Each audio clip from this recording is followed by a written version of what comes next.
give you guys a walkthrough of an example conversation of how this would actually work. So one of the biggest ways that most people want to utilize conversational AI is as an appointment setter in their business. Obviously, because this cuts labor costs a lot, and if you can get a bot to act sophisticated enough to almost be seen as a human, then it's very, very efficient to use this in your business because they'll contact everybody that comes through into your system. The speed to lead is under 5 seconds. The bot can continue to follow up, etc. So here's an example conversation of how this would work. Somebody would sign up, and the example that we use here is for fitness. I just feel like it's one of the best examples because it's applicable to everybody.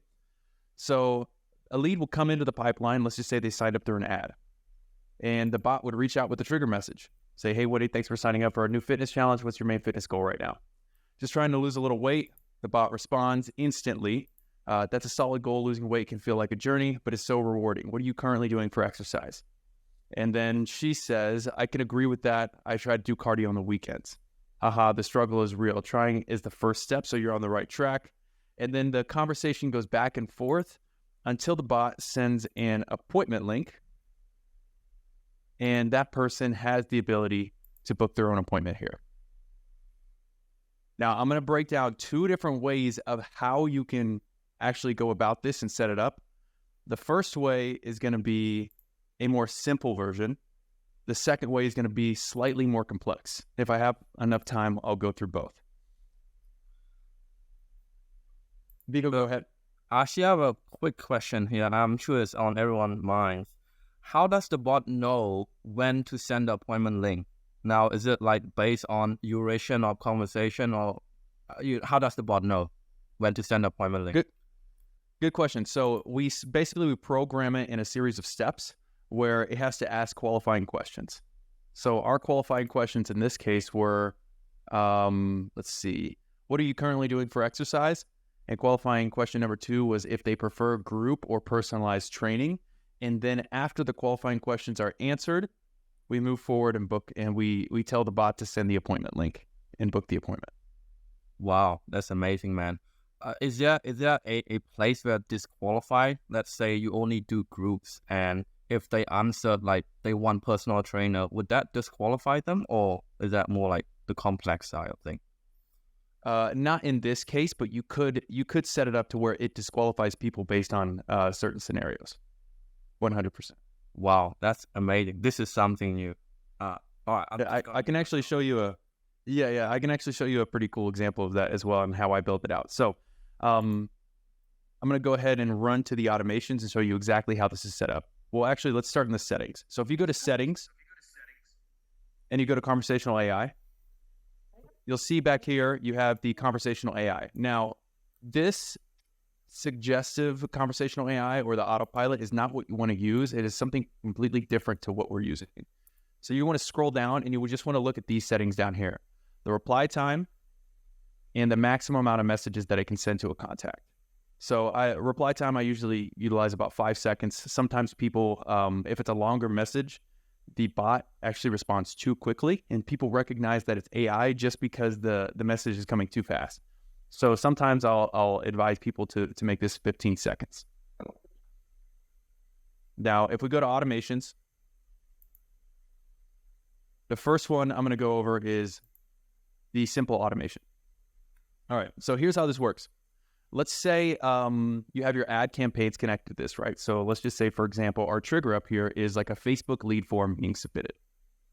So now if someone is submitting a Facebook lead form, and instantaneously that person is getting a trigger message. So this is just a normal SMS action. So Facebook lead form is being submitted. This is just an example.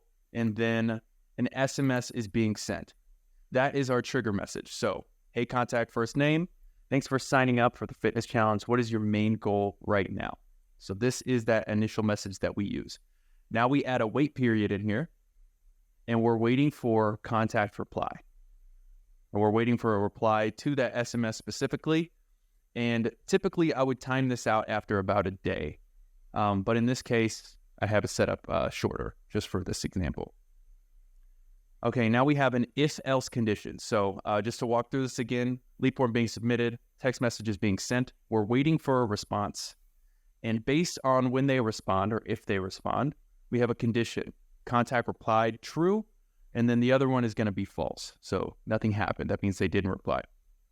Now, if they reply, we have our conversational AI tab here, where we have our prompt, our personality, our instructions, our questions. Now, something cool that we've done, and actually, Vico, this is one of the reasons why I didn't put together a Google Doc, is because we've actually pre-programmed prompts into this so that you guys can edit them just by the click of a button. So for example, let's say you're clicking anywhere to add a conversational AI action. At first, it's going to pop up empty. This advanced bot configurations, if you click the on button, it pre-populates the prompts. So we know that not everybody's a prompt engineer.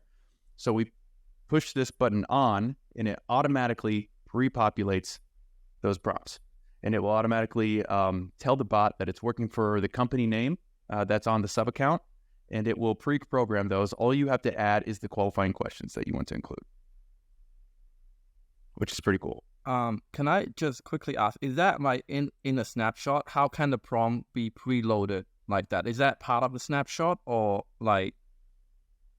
So it's not actually part of the snapshot. It's part of the actual conversational AI. So anybody that goes high level snapshot or has GoHighlevel snapshot or not, they can just click here, type in the conversational AI action, and it will pre-populate for anybody that pulls it up. So all you have to do is turn this on and it loads by itself. So Vico, for example, if you were to pull up your own GoHighlevel and do this yourself, it would pull up. Oh, so like it's like a default prompt that built in high level. Correct. Yes. Okay, gotcha. All right. So we have so lead form submitted, text message. We're waiting for the contact reply. We have the if else condition, whether or not the person replied, and now we have our GPT action. So what we're doing is we're telling the bot who it is. So you are a highly skilled rockstar salesman for Total Fitness. This is just a name I made up, and your name is Alice. And now this is just, all of this is preloaded in, this prompt. And our first qualifying question is, what are you currently doing for exercise? And then you have a timeout option here, which is basically if the person does not reply for, in this case, 1 minute, but again, I would use 1 day. And then we have our conditions.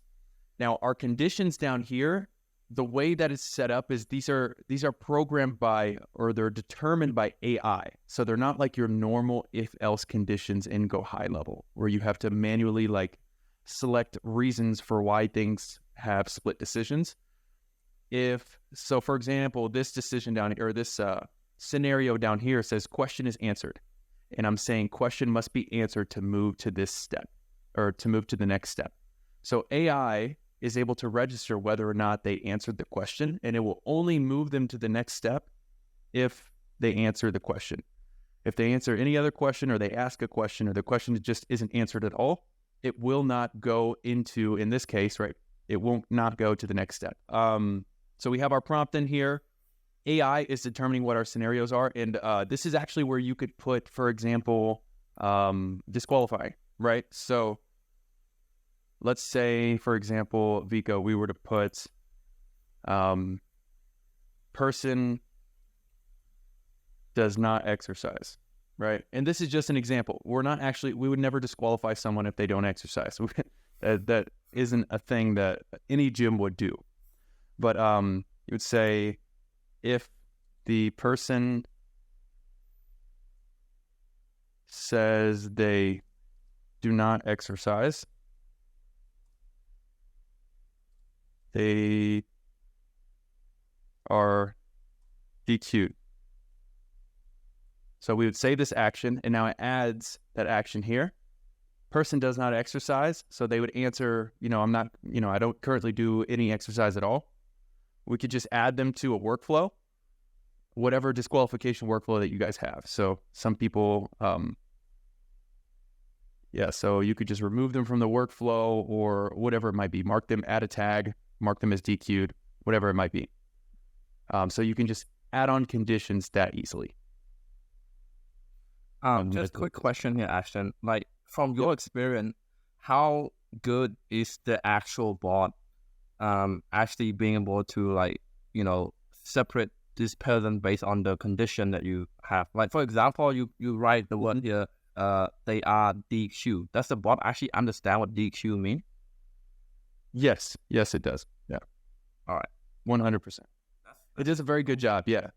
It's connected directly to ChatGPT. So, if it will be able to recognize based on their response whether or not they, the person does or does not exercise, and it will know that it needs to move them in here. It's disqualified. And just a follow-up question on that. Is it GPT 3.5 or 4? Right now it's 3.5. All right, cool. But we're working on adding 4, so you can toggle between back and forth. All right, so I'll go ahead and delete this option for now, and we'll keep this thing going. So in this case, go ahead. Oh, sorry, we have a question in one of the comments. Melody Graham asks, can we train the bot on niche specific terminology? 100%. So in here, if you're updating for example, in the additional instructions, you could add whatever you want. So for example, I have use your witty side and say things like LOL and haha when necessary. This makes it seem more personable to use that type of terminology. So any specific or niche specific terminology you would want it to use, you can just add it to the instructions. So you could even provide like a list of, phrases or terms that you would like the bot to frequently use. And you could just paste them in there and say, try using these terms frequently as it relates to my niche, for example. You just want to tell the bot how to behave and prompt it accordingly. I see. Oh, that's amazing. Sebastian here asks, are we able to use this bot on WordPress via plugin? Great question.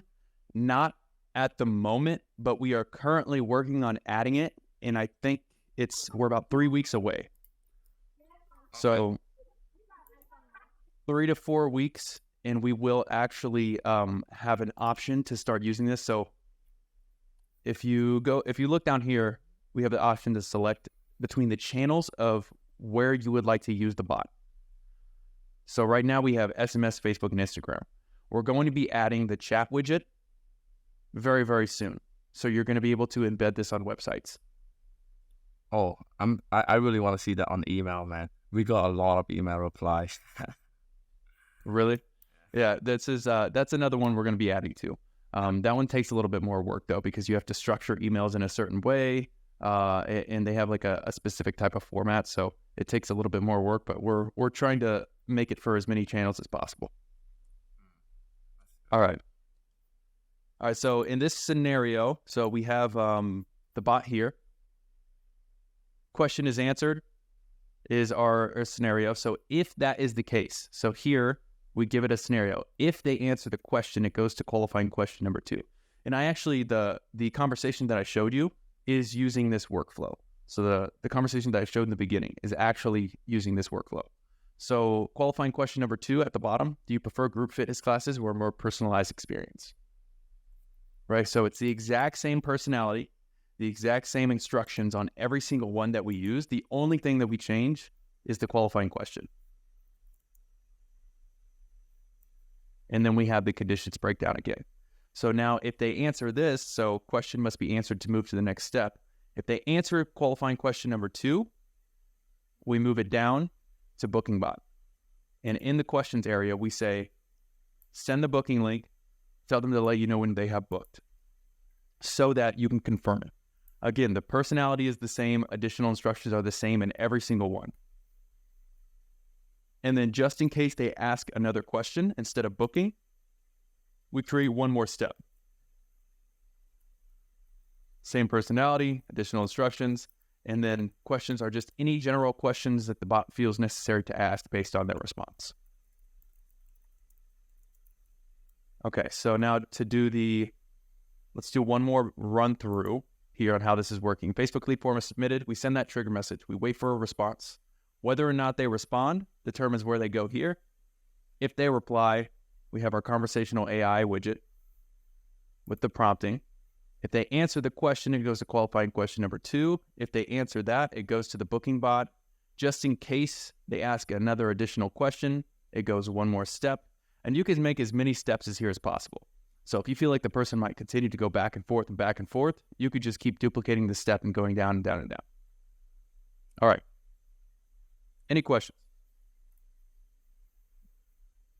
I might miss this, but is there any prevention? Let's say if someone stopped replying, because that happens all the time, right? When you text someone and then they just stop replying, would they go into another follow-up sequence? Like,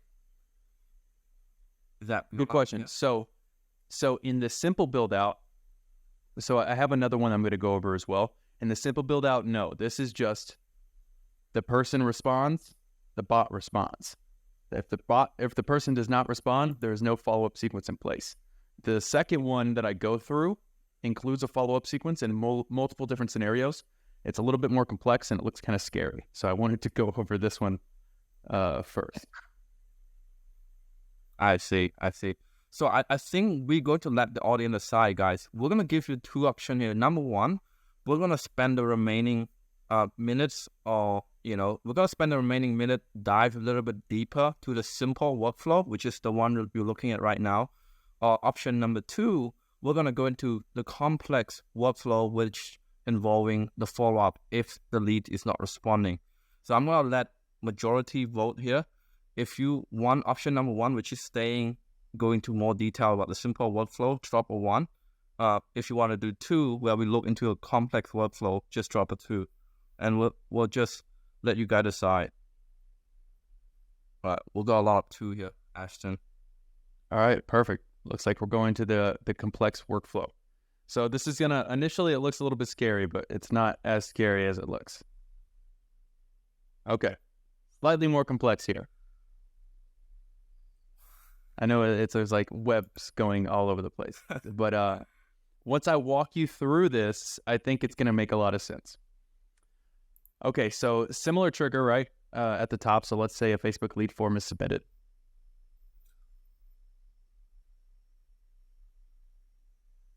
We have that trigger message that goes out. We're waiting for a response. And now this is a little bit different. So the condition we have here is if the person responds, if the person does not respond. If the person does not respond, we have another conversational AI action where we specifically make a follow-up bot. So we still tell them who they are. The only difference is that their objective is you have not received a response in your last message, and your goal is to come up with a unique follow-up message. Person has not responded in 1 day. Never use the same response twice. Every response should be entirely unique. And then the question is any relevant question that they haven't asked in the past. So AI will just generate, a new question to keep them engaged or try to re-engage them into the conversation. So we create a section where if the person doesn't reply. Now, if they do reply, we still have our same, basically the exact same setup as the previous one, okay? So we have the no condition met, timeout, which means they didn't respond, and if the question is answered. So what's happening here is for the timeout, so timeout means the person did not respond in this scenario, right? So 1 day goes by, there's no response. We have a go-to action that routes specifically to the follow-up AI. Now, let's say the bot will send a follow-up message and say, hey, I see that you weren't able to respond to my last message. And if a conversation was happening, it will actually refer to something that it said in the last conversation. Like, I see you're trying to lose weight. Just wanted to reach out and see when's a good time to set up an appointment, something like that.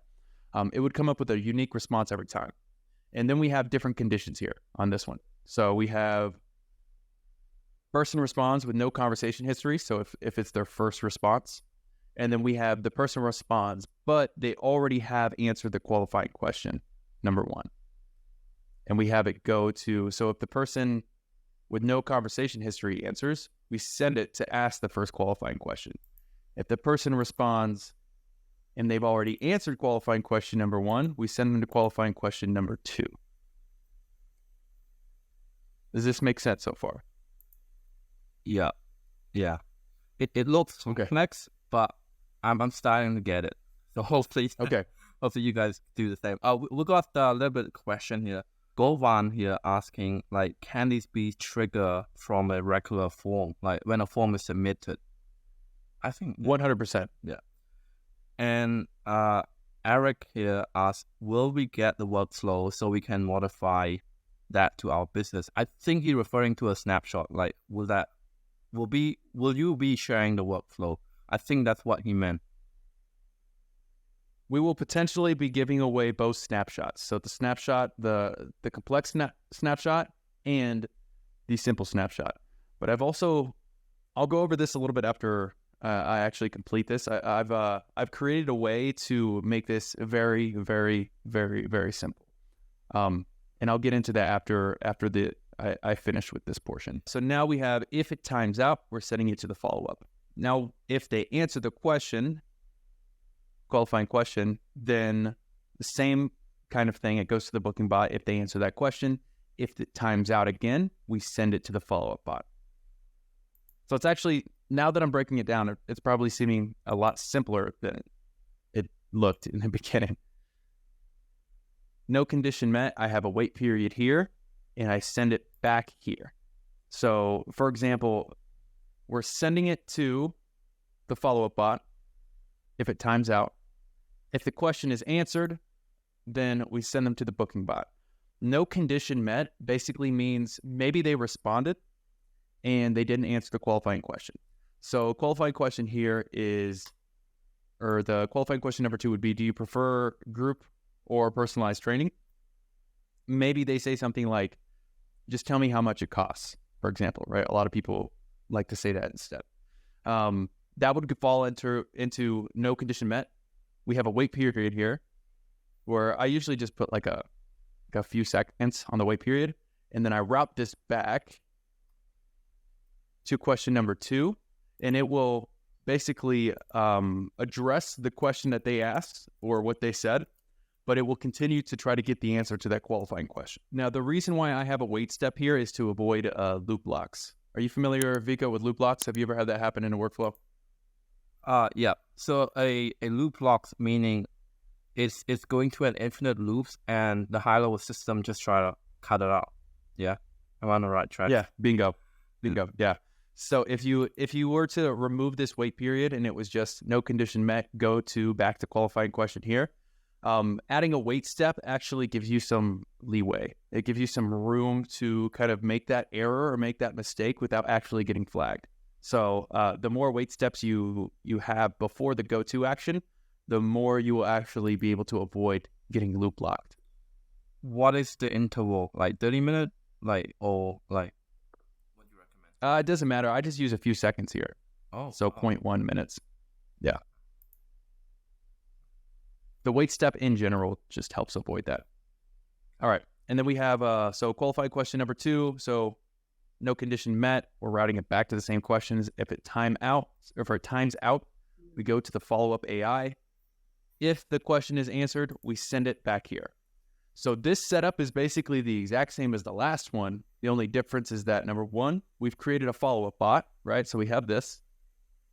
And 2, we're creating a go-to action to that follow-up bot every time the bot times out. So if the person does not respond, we are now following up with this person every single day until they respond, which means if AI is creating follow-up messages, you don't need your own nurture campaigns. You have a never-ending follow-up sequence here. So if someone enrolls themselves or opts into your ad and they don't respond, like a lot of people do, because leads aren't perfect. A lot of people just opt in and they don't respond for whatever reason. You have a follow-up system in place to continue reaching out to that person, and AI will generate a new and unique message every single time it's trying to follow up with that person and re-engage them. So it's pretty awesome, actually. And then we run this down to stage number 2, the booking bot. And then if they ask a question, we have another booking bot. The only difference here is our conditions. We have the same conditions, but we're just creating wait periods. And we're routing them back to the booking bot so that if people continue to ask questions or if they don't respond without booking, whatever it might be, then we're routing it back so that the bot continues to re-engage them, continues to answer questions, and basically just be a general support bot until that person finally books an appointment. Questions? Do you think this will work with e-commerce? Let's say someone have a low ticket where, you try them back to buy a $70 ebook or something, or even an abandoned cart. Will this work with e-commerce? 100%. Absolutely. Yes, you could set this up. So the initial triggers would be different, right? So I'm not too familiar with the e-commerce triggers, but let's just see if there's so abandoned checkout, right? Duration 10 minutes. So let's say they abandoned their checkout, for example. You could create a specific workflow to reach out and follow up with that person in the exact same scenario. The only difference would be the prompting. You would want to specify the prompting for the scenario. So you would let them know in the additional instructions that, the person visited the page, added to their cart, but they did not buy. And your job is to follow up with this person, ask them questions, and re-engage their interest. Something like that. Wow. Yeah, I definitely use a coupon code, for e-commerce. But yeah, man, like I would bet all those e-commerce store would be willing to pay a lot of money for an AI bot like this, guys. Like, if any one of you in the e-commerce space, this is a huge opportunity, right? So yeah, I mean, like, is there more to it, or is there like Q&A time, Ashton?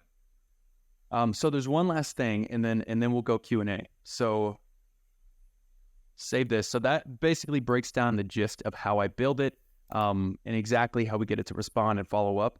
Now, what I have done is I've created a snapshot. And if you aren't GoHighlevel users, I actually have the entire GoHighlevel sub account that we give to you, but we set it up in a way like this. You don't have to ever go into the workflows to actually program the bot. I have the workflow set up and it's already deployed in the account. All you have to do is go to the custom values. I created a conversational AI folder, and all of the custom values are editable directly from this folder.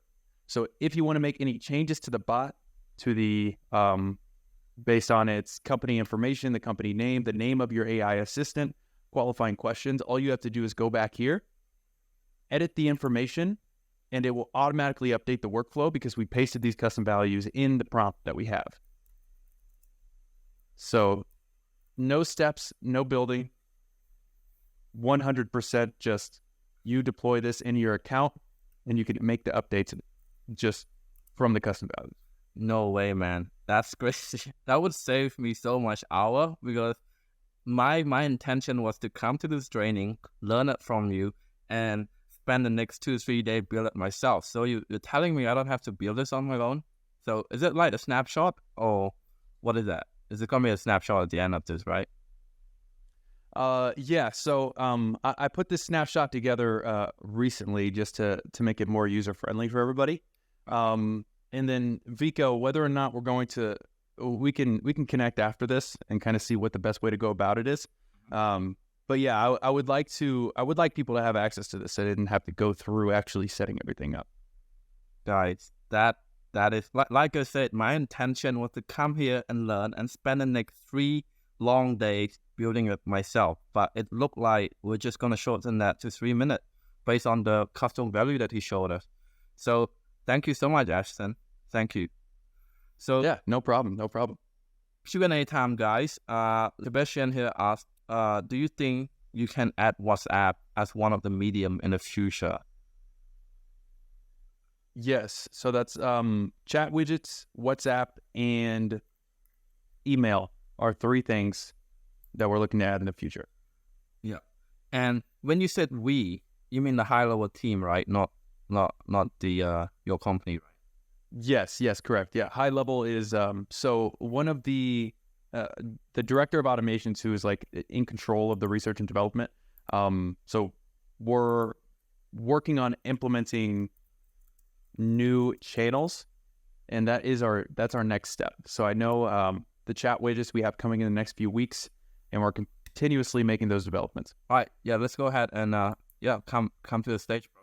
What's up? Hey guys, sorry. I didn't see how they're getting kicked out of the workflow. Is it when they book an appointment, it automatically kicks them out of the workflow? I have one similar to that. Is that how they get out of it? Great question. Yeah, 100%. So depending on the use case, you would want to, we create like a stop bot campaign where we can just remove them completely from that workflow and add a tag or something that just makes sure they don't get re-enrolled to that workflow anytime an appointment is booked. Now, this would be specifically for an appointment booking bot. If you're using it for abandoned checkout, or if you're using it for maybe just like a general support bot, you'd probably want to use a different trigger. But you can always create workflows to make those to make the bot stop replying. Hey, what's up, Daniel?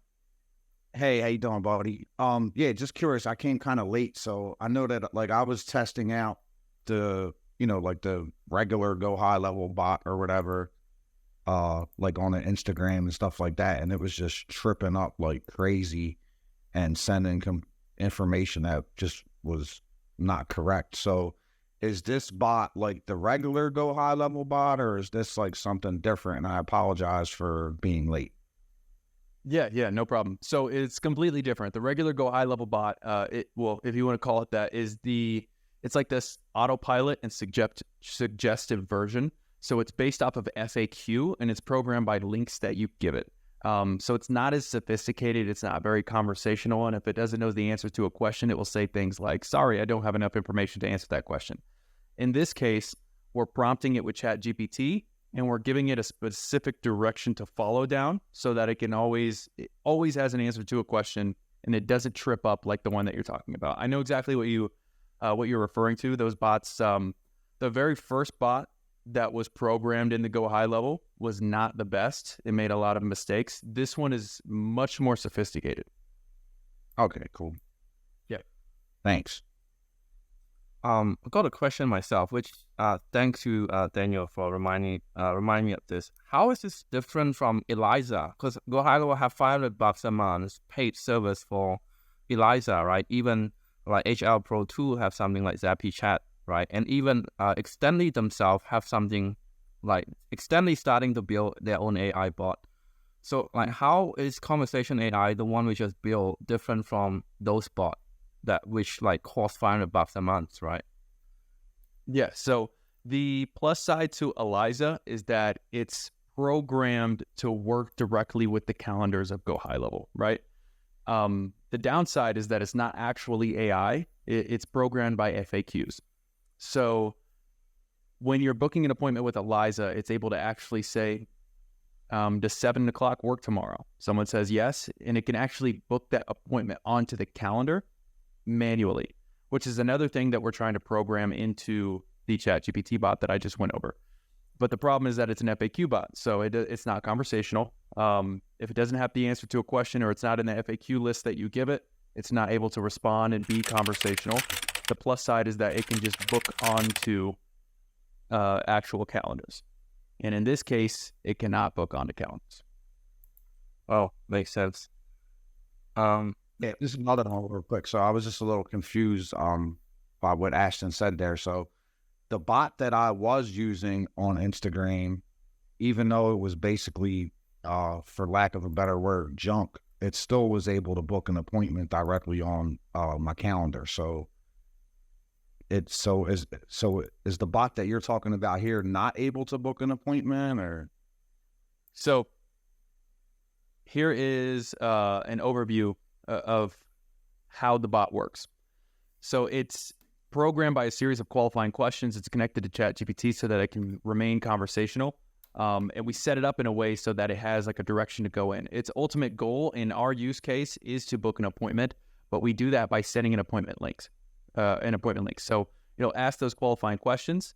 It will send that link after the qualifying questions are answered, and the person can click on the link and go to book an appointment. Now with the Eliza booking bot, it's not as sophisticated, not as conversational. So if you look at these conversations here, even when it's referring back to what the person said, or like, haha, the struggle is real, trying this first step, so you're on the right track, very conversational, almost comes off as a human. There's no way you'd be able to tell this is AI unless it was just responding too quickly. So that's the upside to this one. The only downside is that you have to send a link to book an appointment. But you get better show up rates 90% of the time if you send it a link and you allow the person to book themselves. So show rates actually decrease whenever you have the Eliza booking bot book onto the calendar. Okay, one last follow-up question to that. Yep. The links that it's sending, are we able to customize those ourselves, or are they just being pulled from the calendar? 100%. You can customize them however you'd like. Whatever link you want to use. You can use a Calendly link. You could use a HubSpot link. Use a Schedule Once link. You could use a GoHighlevel link. Any of them. Yeah, just a quick note on that. I would personally redirect. I'm going to go to setting on HighLevel and go to URL redirect and redirect it to my domain. So it's like, it's look more professional, and then you get more clicks through with that. I personally would do that. Daniel Harris have a question. Hey, please go let them speak. Oh, yeah, just one quick one. I have a client who has an aesthetics clinic, so it's all Botox injections and all of that kind of stuff. To do something like, obviously they've got a range of services that they offer. Would I need to create a new flow, a new AI flow for each service so it would know how to respond, or is there a way of doing it for sort of aesthetics generally? Great question. So when you are, and I'll go over this, I'll share my screen to kind of give you a breakdown for that question. So in these, the prompt is the same in each one, right? The only problem is that it caps you on how many characters you can enter. So what I would do is create custom values for each service that you would like it to be familiar with. And I would I would say something like, these are the services that you offer, or that the company that you work for offers, something like that. And then I would paste the custom values below it and use it in each prompt, like every single prompt that you see in here, for the conversational AI actions. And then the bot will be able to reference those services any point that is necessary in conversation. So you could have one bot understand all of the services. Okay. Yeah, that makes sense. Yeah. So because otherwise it's going to be an awful lot of work to do. Well, I 100% agree with you. Yeah, I would say in the additional instructions, just let the bot know these are the services that you offer, and just make sure it knows that. You'll be 100% fine. Perfect. Thank you. Yeah, no problem. Just quickly, I have my own personal question. Do you happen to have an example of a follow-up bot, right? So basically, if you don't respond and you ignore them, do you have like any example that we can see of them following up to you? I could probably. I would love make to see that, man. So I just enrolled myself into the workflow. Let's see, I received that trigger message. Perfect. And now I'm in the wait period, and I'm just going to push myself through to that next stage. If you're ever testing workflows, by the way, as you're creating workflows or actions or triggers, and you don't want to wait for the wait steps that you have in your workflows, you can always just come to the enrollment history and just throw yourself into the next stage. It's actually really helpful. Tim Rice asking, is this using ChatGPT API, therefore needing a fun ChatGPT account? No, this is actually, yeah. Sorry, I'll let you answer. Yeah. No, I was going to say, yeah, this is directly made in HighLevel. They charge you per action. I think it's like 1 to 2 cents per ChatGPT response. But it's included in HighLevel. And then here is an example of a follow-up message. It will basically just continue to follow up every single day, depending on how long you set up the timeout period. It will just follow up with that person every single day until they get a response, and then it will be re-enrolled back into the conversation. The bot will start responding again. And when you said every single day, like that's like infinite, right? So it's just gonna go on forever. 100%. Yeah. Oh wow. The cool thing about this is if you're consistently generating leads, once you set this up, eventually you get to the point where, let's say, a month goes by, and you have new leads coming in, and you're continuously following up with people every single day. It's almost like you're doing a reactivation campaign every day. Like, for example, for my bit, it's worth it. So with follow-ups, you start booking appointments just from follow-ups alone. Like we're sending probably like 20,000 messages on a daily basis. Here's another one. So, yeah, here's a follow-up. See if you had a chance to check out our latest fitness challenge. How can I assist you further with your fitness goals? You'll start sending up bulks of messages because people keep falling into that follow-up pipeline. And then you'll see just appointments getting booked just from follow-ups alone. It's awesome. This is life-changing. Just quick question here. So HighLevel have 97, 297, and 497 plan. This will work in all tier, or is it just for the SaaS mode? Good question. I know it works for the 297 plan. I think it works for the lowest tier as well, but I'm not 100% positive. All right. Yeah. Okay, cool. Just give us an idea here. How many of you guys in the Zoom chat is on the 497 plan right now? Just type a 1 if you have 497 plan. Oh wow, so we have a fair bit of people. That's good. Nice.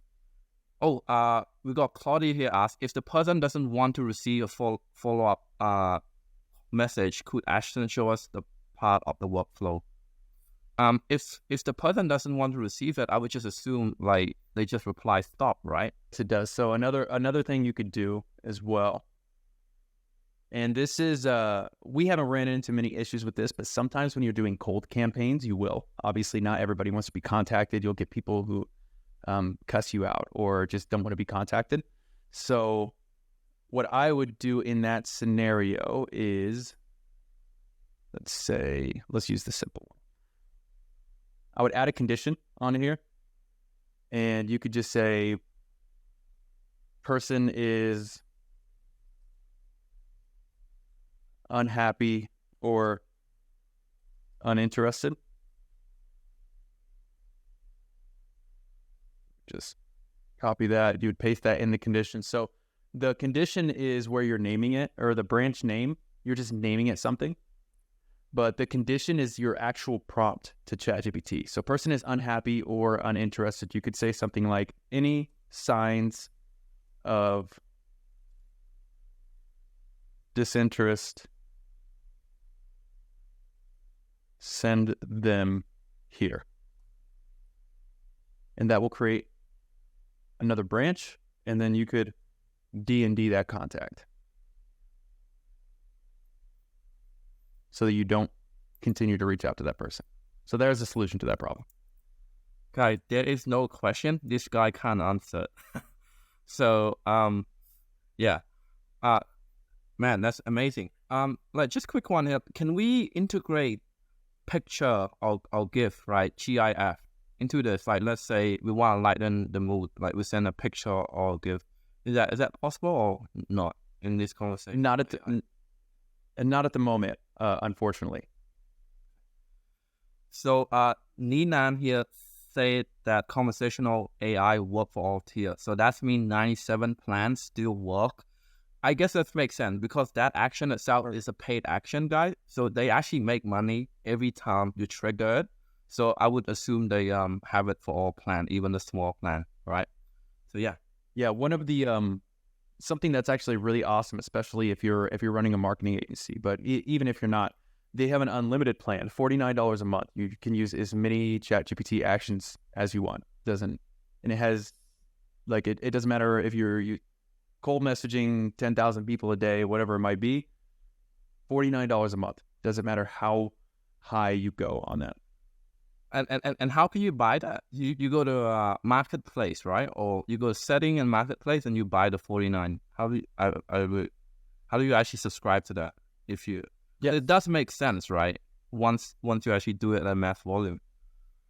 Yeah, 100%. So if you go to settings, you go to conversational AI, you scroll down to the bottom, current plan, upgrade to unlimited. Boom, boom. There you go, guys. Yep. You're selling it to your client. And like you can actually charge your client for this and then actually have yourself on the unlimited plan. I think, yeah, maybe you can do that and then that would be really highly profitable. Yeah, 100%. Thank you so much, guys, for tuning in, and I'll see you on the next one. Hey guys, if you enjoy watching the video, make sure that you're also checking out this content. right there.